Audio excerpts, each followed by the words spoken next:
I was working dead end job after dead end job, house repossessed, two cars repossessed. I mean, it was terrible. And then I was like, okay, I guess I'll start fixing appliances again. And I started working for a local company here in Crown Point. They were paying me garbage. You don't ever get what you don't ask. And then also being unembarrassable is a really great trait to have because what's the worst that can happen? Someone just tells you no again. Quit being a lazy ass. Quit being a lazy ass. Get going now. Yeah, quit being lazy. That's what it would. Yeah, because I just did the first 10 years on my own, and I was comfortable making 150K a year, 175 a year, or whatever, and I was just whatever. You know what I mean? I'm fine, but that got boring. I think the older you get, the more responsibilities that fall on your shoulders too, and you naturally get that ambition. And I feel like definitely as you're part of your building a business, it's nice to have colleagues and people to work with, and have that water cooler talk with, but also be able to build something bigger than just yourself. All right, welcome to the Superpro podcast, the heartbeat of home service excellence. I'm Roland Leitenberg, your host, your co-founder of House Call Pro, and also I'm an advocate for all the hardworking pros out there that help make our homes better, safer, and more comfortable. Through House Call Pro, I've had the privilege of helping hundreds of thousands of pros just like you, empowering you all to achieve more, stress less, and redefine success in our industry. Today, I'm super excited. We're welcoming Derek Roldan to the show. He's the owner of D1 Appliance Repair, a top-rated appliance repair company in the Midwest. Really close to Indiana, right outside the Chicago kind of suburbs there. He's got two techs, two vans. His goal for 24 is hitting his 500K. It's been amazing to watch him grow the last 4 years. With a commitment to providing exceptional service and maintaining the highest customer satisfaction, we're going to learn a lot from Derek today, how he built his business, how he continues to thrive in a very competitive industry. So I'm just excited to have him on board, have him share some of his tips and tricks with us. Welcome to the show, Derek. Thanks. Thank So you. what made you kind of jump on the bandwagon and go like, hey, I'm going to build a business. This is 2020. You picked the best year to get into business, of course. Mhm. Like what made you jump into this? Well, I've actually been in business since 2010, and Mm-hmm. I joined House Call Pro in, I believe, 2019. I worked for GE early on in my very early 20s. I'm 40 now, so I've been doing this for almost 20 years total. And 15 years ago in 2010, I just I hit a rough patch. I lost my job at GE. I was working dead end job after dead end job, house repossessed, two cars repossessed. I mean, it was terrible. And then I was like, okay, I guess I'll start fixing appliances again. And I started working for a local company here in Crown Point. They were paying me garbage. Um, then I learned that there was a local supplier where we got parts from in Highland. And I didn't know that prior. Otherwise, maybe I would have done it sooner. Um, Walked in there with terrible credit, asking if I could get an accountant. They said no. And as I turned my back and walked out the door, I stopped with nothing to lose at all. Um, and I told myself, who cares if you look stupid? Who cares if he says no again? Just turn back around and beg. And I literally did that. And I went back there and I said, listen, man, I have no other options right now.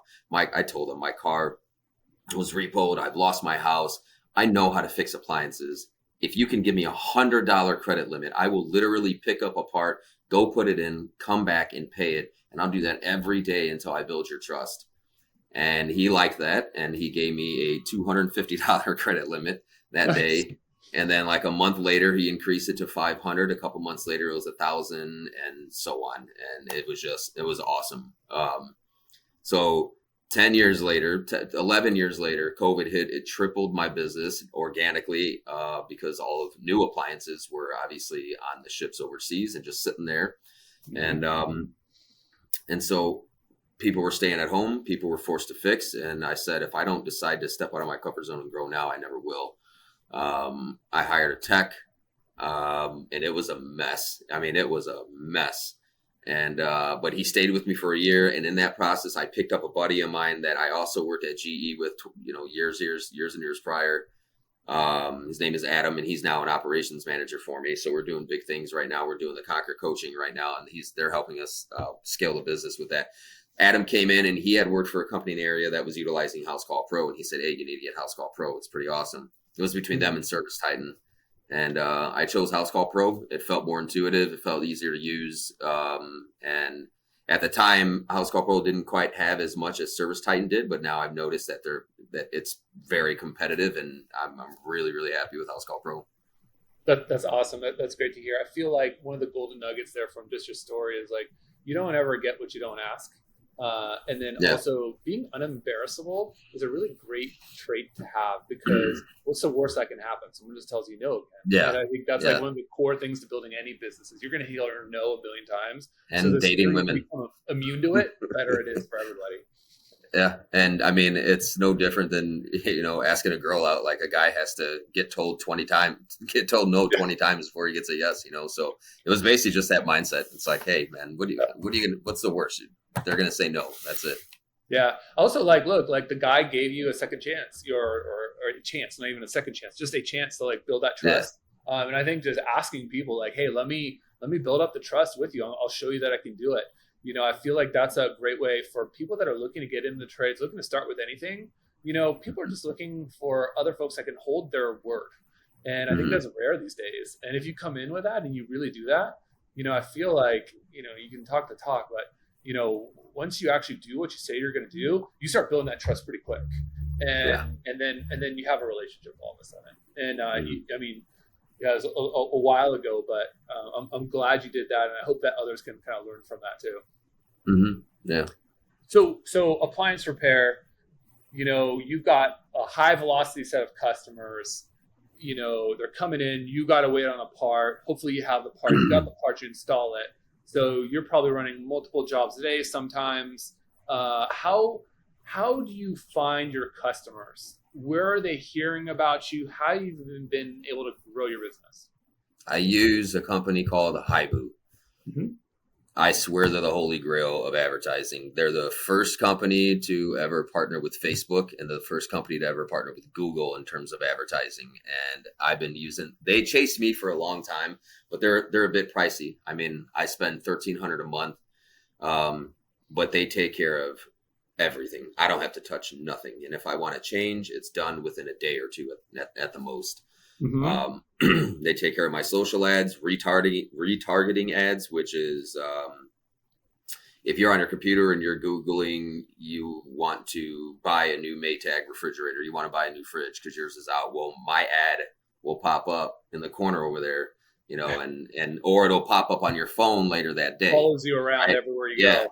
Yeah, yeah. So that's called retargeting, and so they do that. They do everything, and so I'm completely hands off with that. That's autonomous. That's systemized and auto, Yep. on its own, and 1,300 a month, and I don't have to worry about nothing. The calls just come flooding in. And so you get a lot of your kind of lead source too, just from referrals, doing good work and having really good reviews. You guys are really Hmm. well reviewed. I know you focus a lot on the customer service side of things. What are some tips and tricks that you can share with some of the others, and how are you able to like maintain that on a consistent basis, especially when you're not the only tech out there? You can't control the things. You've Hmm. got two other guys out there running vans. How are Hmm. you able to do that? The two key things that we do that has worked perfectly forever is um, before I had House Call Pro, I would I would just simply ask for a review, and I would put a sticker on the inside of the refrigerator where it's inside of the fridge, because it stays preserved. If it's on the outside of the fridge, it wears through the summer and the winter, right? So it stays preserved. And because they keep their fridge the longest out of all their appliances, right? 12-year average, right? Every time they open it, they see it right there. It's a constant reminder. If a friend is asking them at dinner that a couple months later is talking about their appliance, they're going to remember that image in their head because they see it every time they open their fridge, right? So that's key. Um, I love it. That's a great golden nugget. I don't think enough people do that or even think about, putting their stickers on the assets, not all, appliance companies obviously, but like HVAC, plumbing, you're installing stuff, put your logo, put your sticker on things.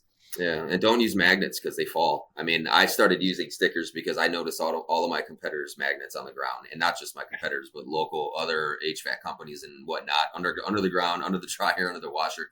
And I'm like, man, why am I using magnets? Because mine's just going to end up there. And this was like just 2 years into the business, and then I started using stickers, and then, like I said, I was putting on the outside of appliances, and I would come back to their house a year later and realize it was weathered and worn off. So I'm like, what do I put on the inside? And, da, da, da. And so that works like, man, that takes care of a lot of marketing too.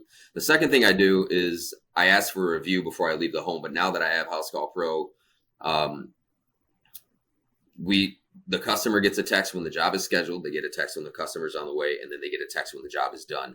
And we can modify those. And in the job's done text, I alter it. I modify it to say, thank you for your business. Please leave us a review either at such and such link or such and such a link. And I'll paste the link in there. So it's super convenient. And I follow up with the same exact words every time. It'll take you less than a minute out of your time to click on that link and leave us a positive review if you can do it. And then, of course, if we did a not so good job, then we just hit turn off notifications if we mess up. And then they don't get that message because then we risk getting a bad review, which is inevitable. But, that's how it works.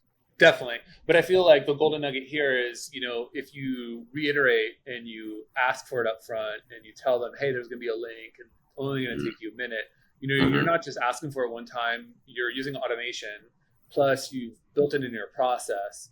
And that's what gets you so many 5-star reviews so quickly. Yeah. So it's 2 steps before we leave. We ask if we can put a sticker on the inside of the fridge, and then we ask them if they could take a minute out of their day to leave a review. We'd really appreciate it. They're going to get a text receiving a couple links, and then that's it. So a minute, a 30-second conversation, and it's gold. I mean, we have more positive reviews honestly, than any appliance repair company that I've looked up between Chicago, Ohio, Indiana, all of Indiana, all of Illinois, all of Michigan, and I don't see anybody that comes close to us, and that has been the key.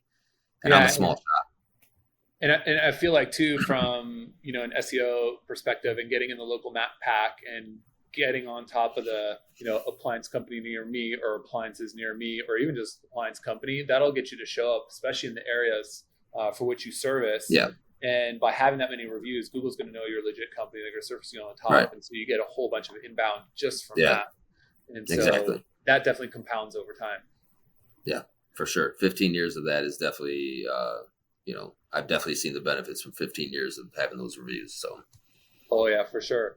What's something that now that you tell young Derek? So, not 40-year-old Derek, but maybe, 30-year-old Derek. Like, what would you tell him? What kind of advice would you give him? Quit being a lazy ass. Quit being a lazy ass. Get going now. Yeah, quit being lazy. That's what it would be. Yeah, because I just did the first 10 years on my own, and I was comfortable making $150K a year, $175 a year or whatever, and I was just whatever. You know what I mean? Yeah. I'm fine. But that got boring. It got lonely, and so honestly, I was like, man, I need some companion around here. I need some people to talk to, and I want to make more money. I want to have more things. My ambitions got greater as I got older, I guess. You know what I mean? But I would have told 30-year-old Derek to stop being a lazy ass and get it together. I think the older you get, the more responsibilities that fall on your shoulders too, and you naturally get that ambition. And I feel like definitely as part of your building a business, it's nice to have colleagues and people to work with, and have that water cooler talk with, but also be able to build something bigger than just yourself. Where, if you decide not to show up one day for work or a week for work, or you want to take a vacation, that someone else can kind of carry that mantle for you while you're away. Yeah. That was a big pain point. Is that, when I didn't work or when I went on vacation, I made $0, 100% revenue loss. So that was a big pain point and another motive to expand for sure. Yeah. No, that makes a lot of sense. Speaking about just like community and loneliness and being around other pros, House Call Pro has a Facebook group. You're in the Facebook group. Why should other pros join that group? Why should that even matter? Like, we're just a software company. Why should they join a community of other pros? Yeah. There's a lot to House Call Pro in general, in a good way. There's a lot to it. Mm-hmm. And there's a lot that I don't even know about it that I'm still learning that's beneficial to me. Like I just had the coaching, the Conquer coaching call yesterday. I did a solo, and he introduced me to some new metrics that I could run and insights I can get as to numbers and why it would be beneficial, right? So there's endless stuff. And then you find some of those things too, if you're just lazily scrolling through Facebook and you see House Call Pro, and I'll just hop on there and be like, I wonder if there's anything new, or I wonder if there's anything that I can utilize that I haven't been utilizing or haven't been unaware of. And I stumble upon those things a lot. And if you have questions, if you have a question about something, how to use something, you can just type it in there and get some answers back, or reach out to somebody in your industry that's utilizing House Call Pro the same way you are, and maybe they have some insight that they can give you, right? So there's just a ton of benefits to that. Yeah, I think, being able to ask other people in your industry on how they do things, inside of House Call Pro, it's fairly flexible and you can do lots of different things and there's no one right way to do it. And Yeah. so, being able to see what other folks are doing or how they're solving a thing or what other kind of advanced workflows they're using, you never know what you might be missing out on. And being a part of that group kind of keeps you in the know and you can kind of get the pulse of things. Obviously, software is always changing. And so it's important to see what new things we're adding, because it's evolving just like your own business is evolving. And so staying on top of like what you can utilize, always good ideas to do for sure. Yeah, keeps it all fresh, basically. Like in essence, it keeps everything fresh to community people to stay in touch with and keep up to date with all the features of House Call Pro. So yeah, it's awesome. I love it. For sure. What do you think is the most underrated House Call Pro feature? What do you think doesn't get enough attention or is like so small but so, like just so powerful?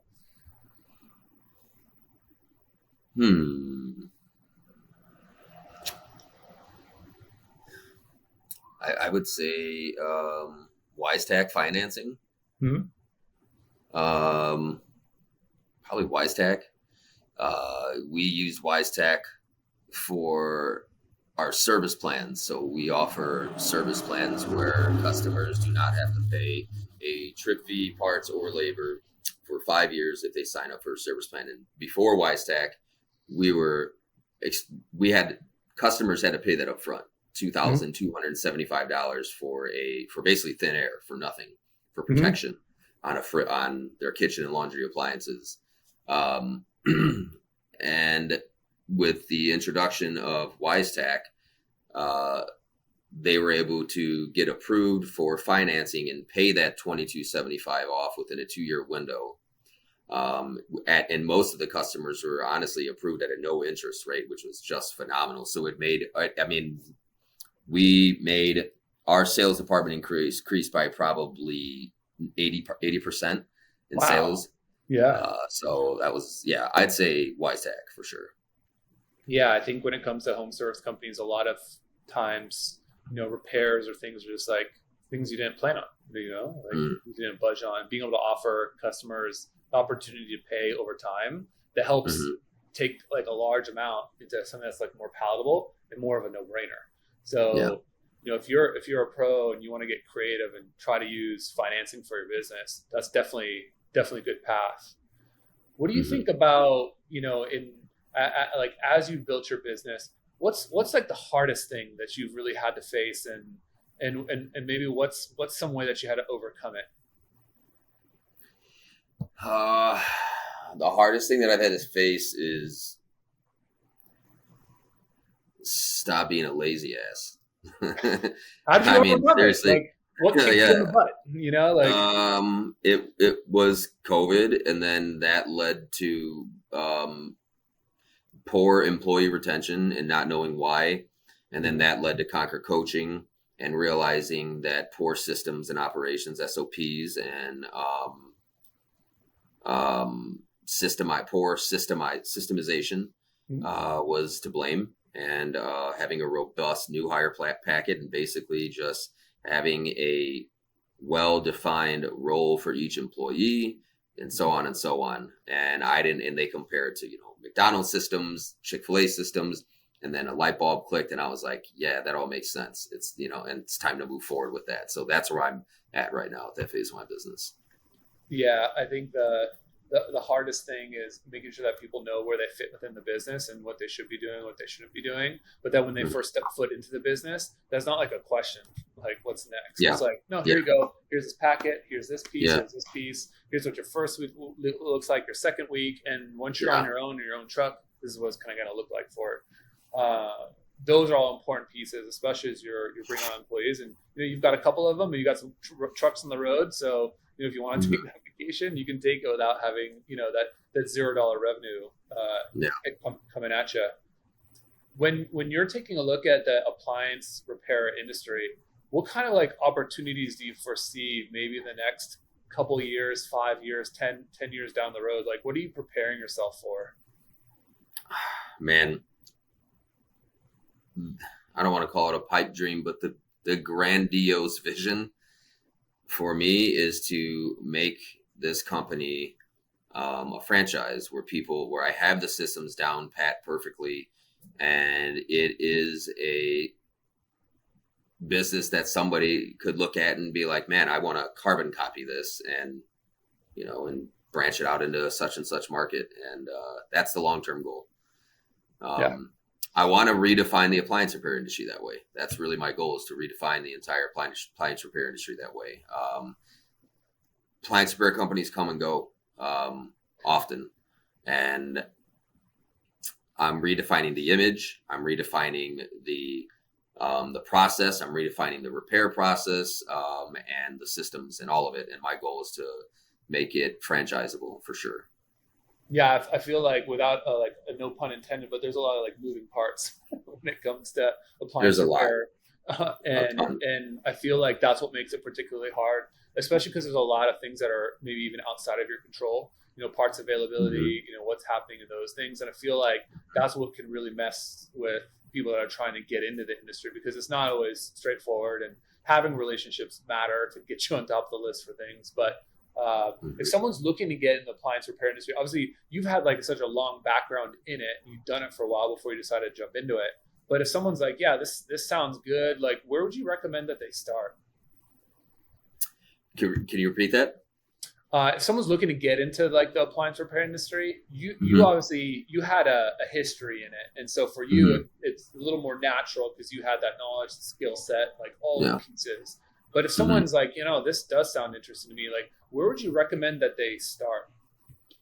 If somebody wanted to become a tech or buy the business? Both, like a tech and or build a business. That's a good question. Indeed.com. That's where I put my ads out, and that's been the most effective for me. And I do get a lot of good leads from that. So I would say if someone's looking to get into the service industry or the appliance repair in particular, that's a good avenue to go to. If you're looking to buy it, I haven't reached that. I haven't reached that mountain yet. You know what I mean? So I couldn't tell you. Definitely. But, when you're looking to hire folks, are you hiring people that have appliance repair background and like a ton of experience? Or are you able to like train folks just on your system, on your process, based off of like your knowledge, like Derek's knowledge? Correct. Yeah. No, I mean, preferably experience is good because then I can get them on the road quicker, making money quicker. But no, we have a 2-month training program. I hire people in that basically have mechanical and electrical background. The ability to use their hands and understand what it means to be a blue collar worker, which is a dying mindset these days. So it's a 2-month training program, and we do ride-alongs throughout the process, and it's a struggle, but I definitely prefer somebody that is a blank slate. I have had one guy that worked for a company. I won't mention the name, probably shouldn't mention the name, right? Copyright reasons or whatever. And he came trained a certain way, and I had to untrain him and then retrain him. And that was a big struggle, right? That was a big struggle of ego, right? Like I wanted him to do things exactly my way because I do have a specific flow chart and diagnostic process that I want to go through and carbon copy that for each tech, right? And systemize everything in that way. And he didn't like that. So I do prefer somebody that's more of a blank slate that I can kind of mold the way that I need my tech to be molded.